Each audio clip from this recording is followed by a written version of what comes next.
How to transfer Amazon gift card balance to bank account.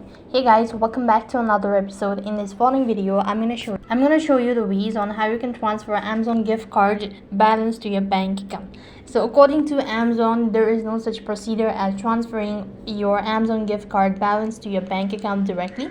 However, they've made an alternative as you could go ahead and sign it into your Amazon Pay account, and then you could go ahead and select the gift card option. When you do that, you have to go ahead and redeem your gift card by applying the voucher code, and then they transfer the funds from your Amazon Pay account to your balance. That's the way it works. And the other way how you can work around is that open up your Amazon application, and on the search box go ahead and type in convert gift card to cash.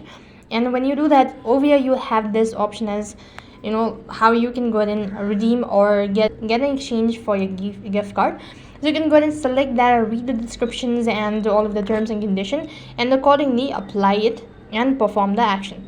So that's how you can transfer Amazon gift card balance to your bank account. That is all for this video. I hope the video was helpful. Make sure to like, share and subscribe to our channel. Thank you for watching. See you in the next video.